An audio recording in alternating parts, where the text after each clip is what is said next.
God's chosen ones, do you know what hour it is? It is the hour of awakening, the hour when the veil lifts and you begin to see not with your natural eyes, but with the eye of spirit.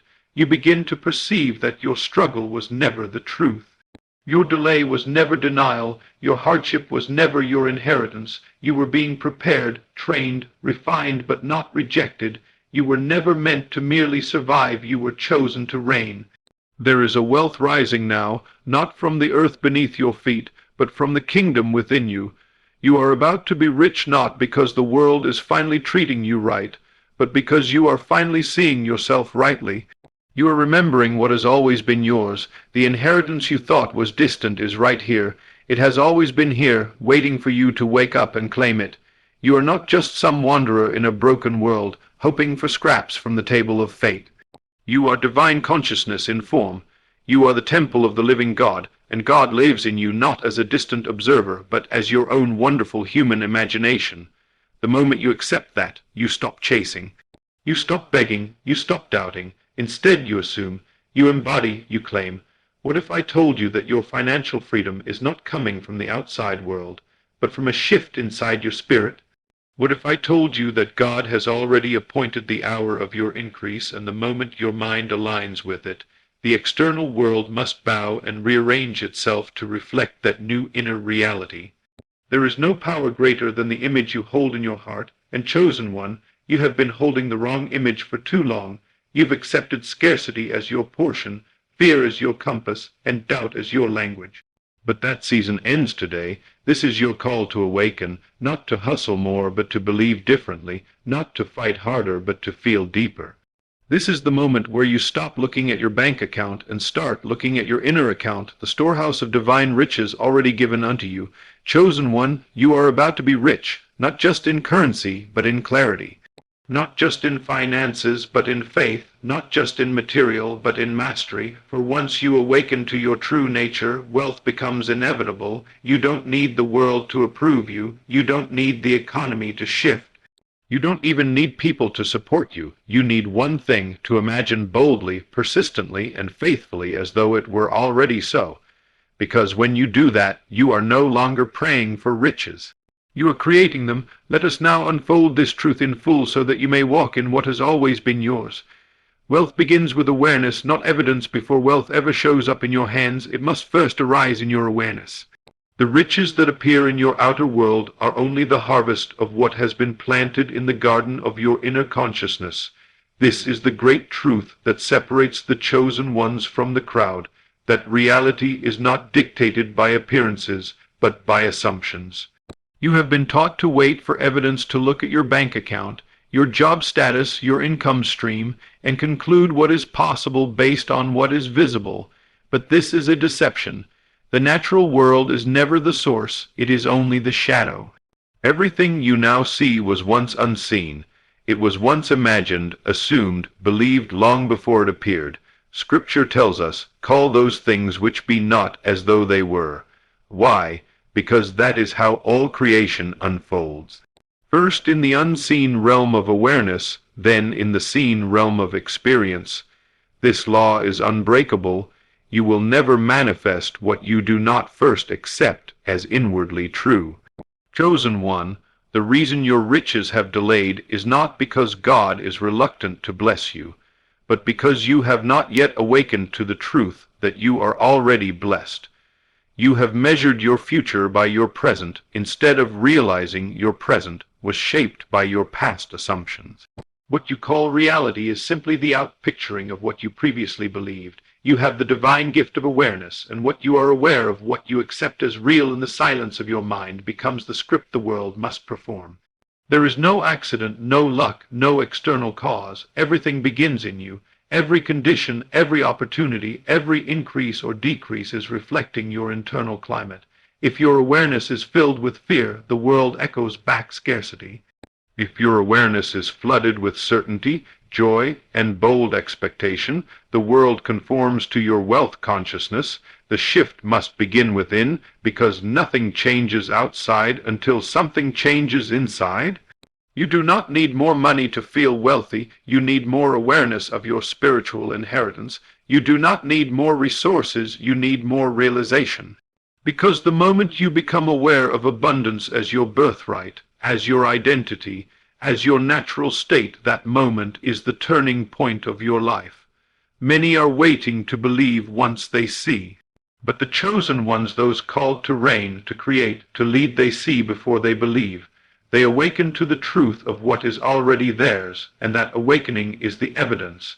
No outer sign is needed to confirm what the soul already knows. Let me be clear, you are not becoming rich, you already are. But until you see yourself that way in your awareness, the world will keep mirroring back limitation. You can work harder, you can pray louder. You can chase new jobs, new people, new deals, but nothing sticks until it aligns with your inner state. Your awareness is a mirror. If you continue to identify with struggle, you will keep seeing struggle. If you continue to speak from lack, the world must echo that lack back to you. You do not attract what you want, you attract what you are conscious of being. Now hear this, chosen one. It is time to stop reacting to circumstances and start creating them. You were not made to be at the mercy of the world. You were made to reign over it, and the throne of your dominion is your own awareness. Think not about the money you need, think from the place of already having it. Think not about how far you are from wealth, think from the place where it is already part of your life. In doing so, you begin to shift realms. You begin to leave behind the desert of lack and enter the land of milk and honey, not by crossing physical ground, but by ascending in consciousness. You don't have to see the whole path, you only need to become aware of the destination. Once your awareness locks in on a new identity, the identity of someone who is prosperous, secure, generous, and overflowing, the steps will appear. Life will arrange itself to reflect your new state. This is why Scripture says, to the pure, all things are pure. When your awareness is purified, cleared of doubt, fear, and unbelief, then the world becomes pure. It becomes filled with opportunity, with divine appointments, with supply. The outer reflects the inner. You are not lacking, you are misaligned. You are not waiting on wealth, wealth is waiting on your awareness to rise. There is no delay in the spirit. The moment you assume the state, the moment you feel it real, the process of manifestation begins whether your eyes see it or not. Think of the seed planted in the ground. You do not see it sprout on the same day it is buried, but in the invisible it is already growing, the soil is working, the seed has received the command, and so it is with your consciousness. Once you accept the wealth within, the external will obey the command without delay. But you must stop looking for signs. You must stop peeking at your circumstances and asking, is it working yet? That very question reveals that you are not yet aware. True awareness does not seek evidence, it is the evidence. Once you know, you rest, and in that rest, things begin to move swiftly. You are not trying to become wealthy, you are becoming aware of what has always been yours. This awareness cannot be faked. It must be lived, breathed, felt in the depths of your being. No one can do this work for you. You must turn inward, see yourself rightly, and then walk in that truth even when the world contradicts it. Chosen one, your destiny is not found in striving, but in seeing. Not in effort, but in elevation. Not in chasing money, but in awakening to the money that has already been commanded to find you. And that command is activated not through begging, but through belief. Believe you are rich, and you will be. For as you believe in your heart, so shall it be. God dwells in imagination, that's where the fortune is, chosen one. If only you understood the place where true wealth is stored, you would stop searching outside of yourself. You would stop chasing every new opportunity, stop trying to impress men, stop striving in anxiety and fear. For the secret dwelling place of abundance is not a vault in a bank, nor a secret contact with power, nor a sudden wave of luck. The treasure you seek is not out there, it is within you. More specifically, it is in your imagination. Yes, that sacred space within you, where visions rise and desires are formed, that is where God dwells. Not in the clouds, not far beyond the stars, but in the stillness of your own consciousness. Imagination is not a childish tool, It is the creative power of the universe clothed in your humanity. It is the womb of reality. It is the place where the invisible becomes visible. Everything you have ever experienced, every relationship, every opportunity, every financial condition was first formed in imagination, whether consciously or unconsciously. Most people drift through life imagining fear, lack, and worst-case scenarios, and then wonder why their world reflects those same patterns. They call it reality, but it is not reality, it is simply reflected belief. Chosen one, it's time to take back your imagination. It's time to stop letting your mind be a playground for worry and start using it as the throne room of divine creation. God creates nothing without first imagining it. And since God dwells in you, you must do the same. Stop waiting for the world to change and begin creating your world in the temple of imagination. All fortune begins there, not in the hands, but in the mind. Not in action, but in vision. There is no power greater than the mental picture fused with belief and feeling. You do not need more contacts, you need more clarity. You do not need more effort, you need more vision. What you imagine consistently with faith will harden into fact. It is a spiritual law, but you must dare to imagine boldly, not weak prayers, not vague hopes, not silent wishes. You must see it, feel it, believe it as though it were already yours.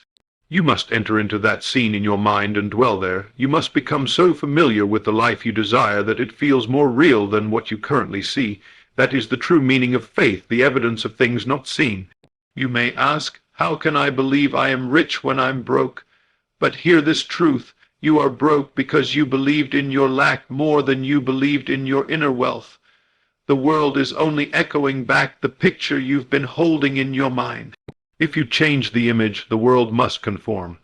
Imagination is God's gift to man, not just to dream, but to design. You are not here to beg for a better life. You are here to create one from the inside out. You must go into the secret place, the inner chamber of the soul, and there, in silence, begin to live as though your prayer is already answered. The wealth you desire, the house, the freedom, the overflow is already finished in the spirit. It is not being made, it is. The only thing missing is your awareness of it, and the doorway into that awareness is imagination. God said, "Let there be light," and there was light. You, too, must speak into your imagination with bold authority.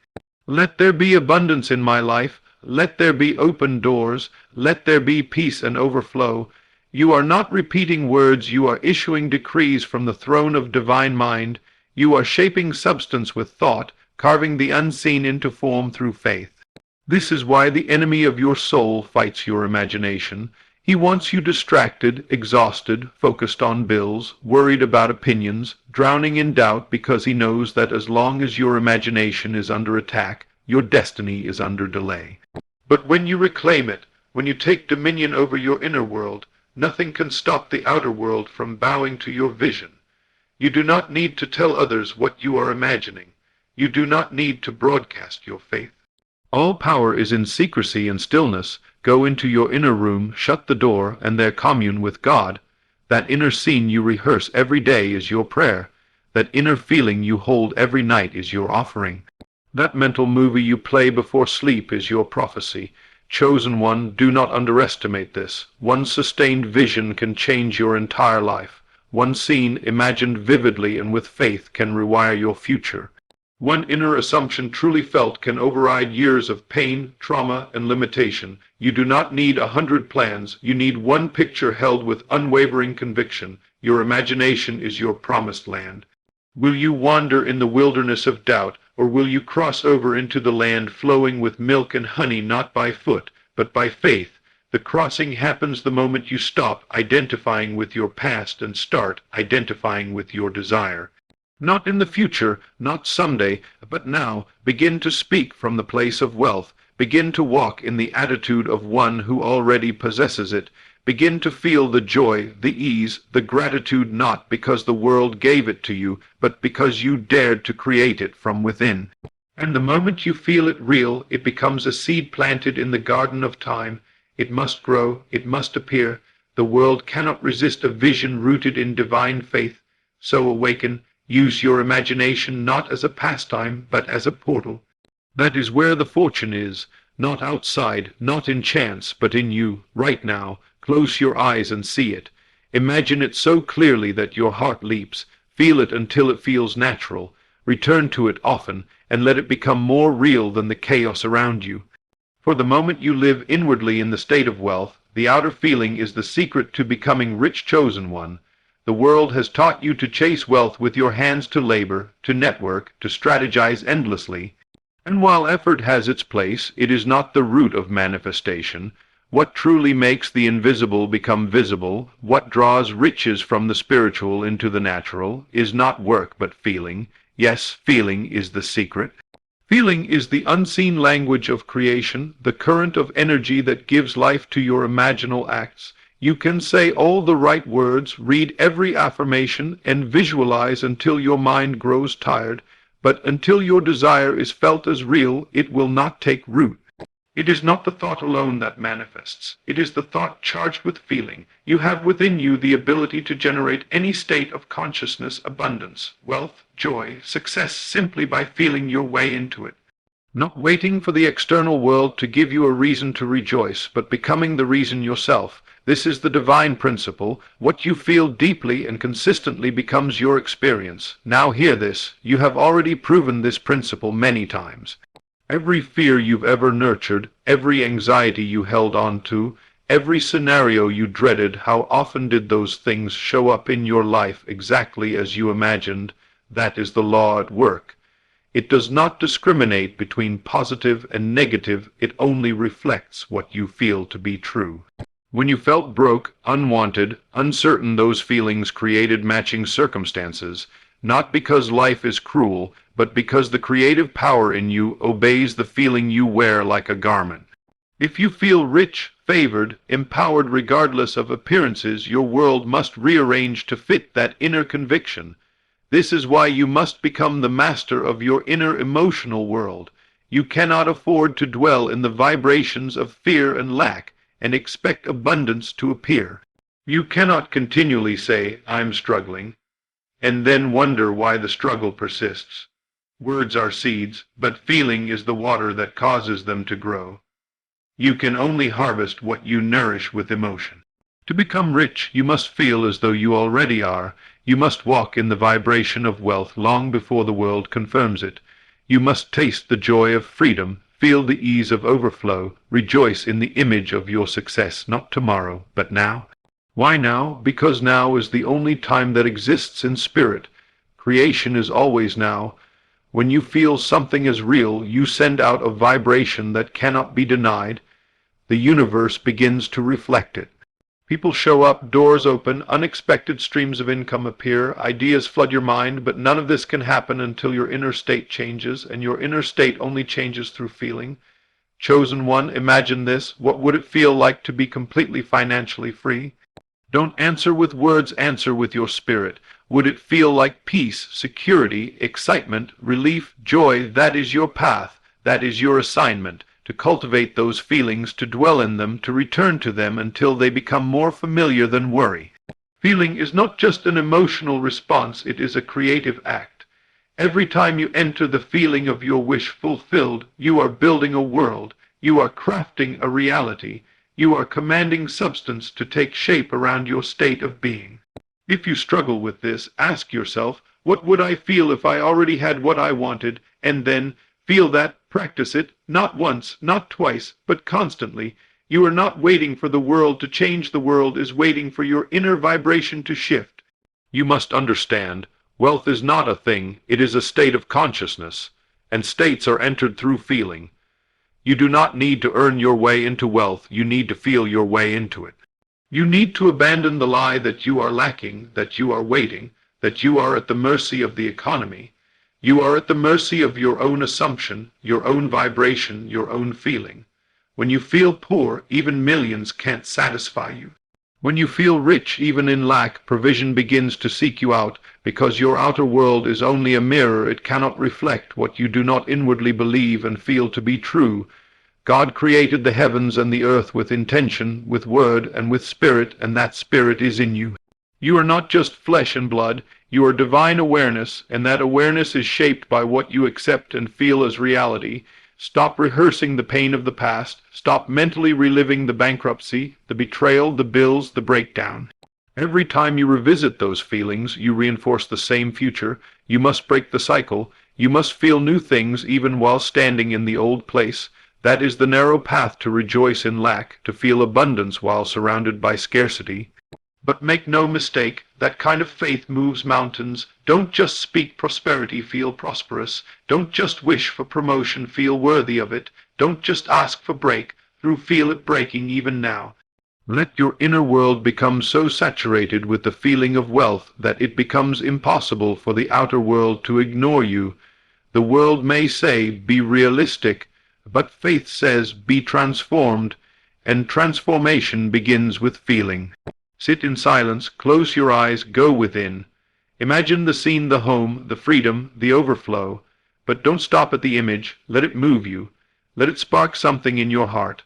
Let it stir your soul until it feels natural.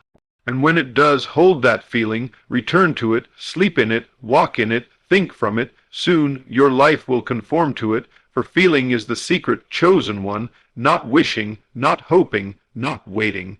But feeling, and when you master that, riches cannot help but find you because they already exist in the realm where your soul now dwells. You are not becoming rich. You are returning to the truth that you've always been. World will rush to make it your reality. God's chosen ones, do you know your poverty is not holy? It's a lie against your inheritance, chosen one. You have been lied to. A deep, quiet lie has been whispered into your soul by society, by broken theology, and by generations of fear, and the lie says this: poverty is spiritual, holy, or humble. But hear this truth with the full force of heaven behind it. Poverty is not holy. Poverty is not divine. Poverty is a distortion of who you truly are. You were not created in the image of lack. You were created in the image of abundance, power, and divine inheritance. To believe that God delights in your struggle, or that being broke somehow glorifies him, is to misunderstand his very nature. God is not glorified by your bondage. He is glorified when you walk in the fullness of what he's already placed within you. Poverty is not humility. It is a lie against your identity. It is a belief system rooted in separation, separation from divine supply, separation from worth, separation from truth. When you accept poverty as your portion, you are rejecting the divine flow that has been yours since the foundation of the world. Let this truth resound in your spirit. You are heir to an invisible kingdom of limitless supply. The earth is the Lord's and the fullness thereof. If God lacks nothing, and you are one with God, why should you accept anything less than the overflow? Why should you dwell beneath when your destiny is above? Why should you shrink into lack when your true nature is expansive and free? Do not mistake scarcity for spirituality. The man who walks with God in truth lacks nothing even before the outer evidence appears, because he knows deep within that he is supplied from within, not from the shifting world. He does not wait for the outer to change his inner state. He knows that his wealth begins in awareness, not in the bank. Poverty, then, is not a condition of the wallet. It is a condition of the mind. A man can be wealthy in dollars and bankrupt in identity. Another may seem poor in resources, yet overflow with the knowing of divine supply. But make no mistake, what is known inwardly will always express itself outwardly. If you believe yourself to be a child of the King, eventually the kingdom must show up around you. To reject poverty, you must first reject the lie that you are unworthy of wealth. That lie runs deep. It may wear the mask of false humility. I don't need much, you say, just enough to get by. But what father rejoices in seeing his children barely scrape through life? What kind of God would plant galaxies, weave stars, fill oceans with abundance, and then take delight in your struggle? That is not holiness. That is bondage disguised as virtue. Real humility is not thinking less of yourself. It is thinking rightly about yourself. And when you begin to think rightly, when you begin to see yourself as an expression of divine abundance, you'll realize that receiving wealth is not greed, but obedience. You were made to reflect your source. And your source is not poor. The earth responds not to your begging, but to your believing. The fields do not grow because the farmer cries, they grow because he sows in faith. And faith is not a desperate hope, faith is a knowing. A deep, unshakable sense that what you are aligned with inwardly must come to pass outwardly. Poverty wants you to forget who you are. It wants you to lower your standards. It wants you to believe that sacrifice means struggle, that devotion means denial, that holiness means hardship. But remember this, the one who walked in perfect oneness with the divine turned water into wine, multiplied loaves and fish, and called forth abundance wherever he went. He lacked nothing, not because he was trying to be rich, but because he knew he was rich. He saw no separation between himself and the source. That is the secret, to see no separation, to live in such union with the divine that supply is never a question, because you are the expression of supply. If God wanted you poor, he would have designed your soul differently, but your soul rejoices at the thought of freedom. Your heart leaps at the dream of expansion. Your spirit knows it is meant to overflow, to build, to bless others from a place of abundance. That is your spiritual DNA, that is your true inheritance. Poverty tries to silence your imagination, to cripple your vision, to dim your light. But chosen one, you were not made to hide in the shadows. You were made to shine, and to shine requires provision. To walk in purpose requires provision. To build what you were sent here to build requires provision. So stop demonizing the very thing you've been praying for. Wealth is not the enemy. The love of it, the idolatry of it, the obsession with it, those are distractions. But wealth itself, it is a tool in the hands of the righteous. It is the sword in the hand of the builder. It is the resource to carry out divine assignments on the earth. There is nothing holy about struggling to feed your children. There is nothing sacred about choosing between rent and medicine. That is not piety, that is oppression. And every system, voice, or teaching that tries to keep you in that condition is not sent from heaven. You must rise, not just in circumstance, but in identity. You must say, I am not poor, I am not forgotten, I am not lacking, I am a vessel of divine wealth, even when the world says otherwise. Even when your bank account is low, even when the outer contradicts your inner conviction, that is faith. Refuse to make a home in lack. Refuse to camp in scarcity. Refuse to accept poverty as your cross to bear. The only thing God wants you to crucify is the false self, the self that believes you're separate from Him, from good, from abundance. Let that self die, and in its place rise as the true you, radiant, bold, overflowing, filled with divine inheritance. You were not sent to survive, you were sent to thrive, to manifest heaven on earth through the full expression of what God planted within you. So, chosen one, cast off the lie, tear down the altar of lack. Step into the abundance that's already yours, not tomorrow, not someday, now. For every moment you walk in the truth of your inheritance, the chains of poverty lose their grip. You are not poor, you never were. You simply forgot. Now remember and rise. The money is coming because you finally believe it's already yours, chosen one. The shift has happened. You may not have seen it with your eyes yet, but you have felt it deep within. A new vibration has awakened inside you, not one of desperation, but of knowing. Not of begging, but of belonging. This is the moment all of heaven has waited for, the moment when you finally believe it's already yours. The money is coming not because you have begged harder, not because you fasted longer, not because you shouted louder, but because your inner world has changed. You now see yourself as one who already possesses the wealth. You are no longer chasing riches like they are distant strangers. You are welcoming them like returning friends. The bridge has formed from imagination to manifestation. This is the truth most never grasp. Money comes not to the one who needs it most, but to the one who believes they already have it. Need cries out from a place of separation, but belief rests in the warmth of completion. And the universe, which is only the outer echo of your inner state, cannot help but reflect that completeness back to you. There was a time you imagined wealth like a dream, a hope. You kept it on the horizon of someday, but something shifted. You've crossed over from asking to embodying. You no longer say, "It will come." You say, "It's mine now."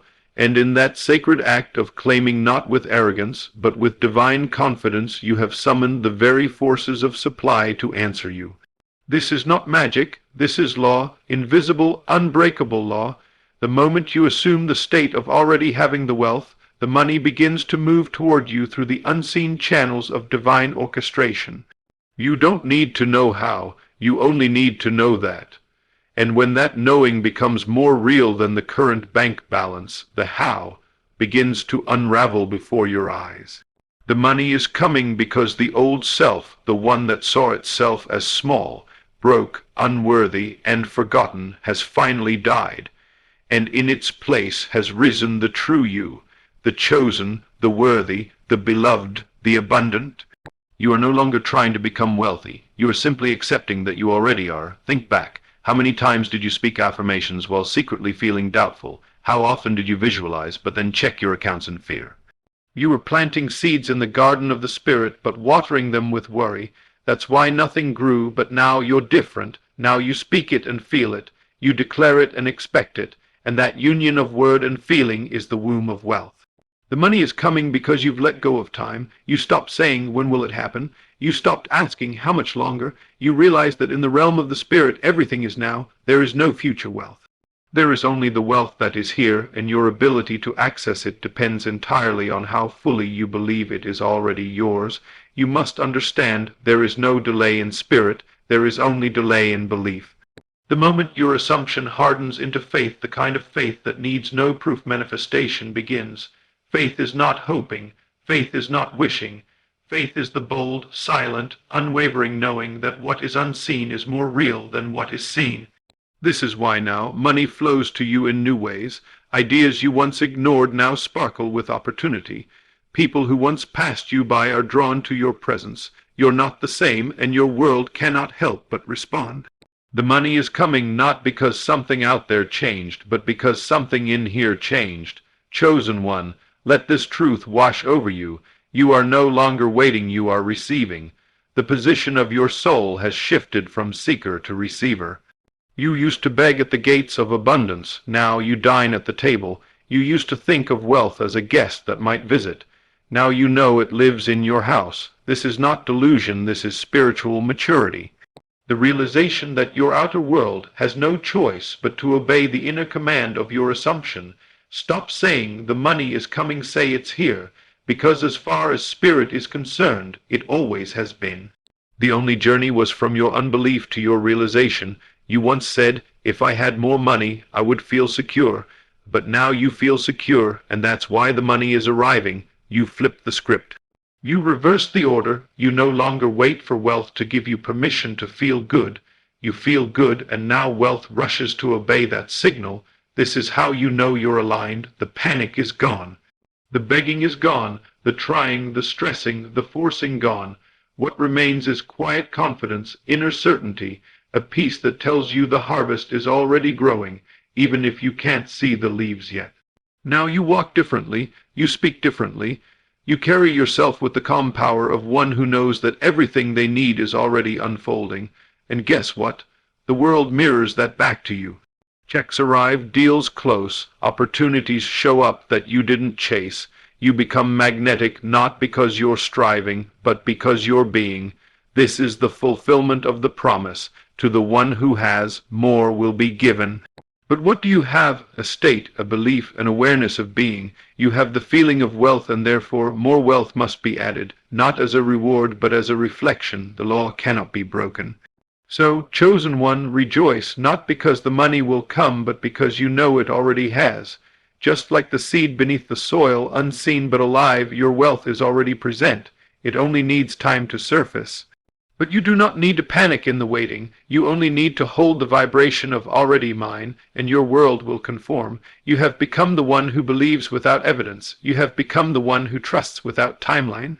And that is why the money is here, not because you earned it, but because you finally accepted it. Not because you chased it, but because you believed it was chasing you. Not because you forced it, but because you became it. So now, stand tall. The river of supply is flowing not toward you but from you. You are no longer a beggar, you are a fountain. You are the source because the source lives in you, and because you believe it, it is done. About to be rich.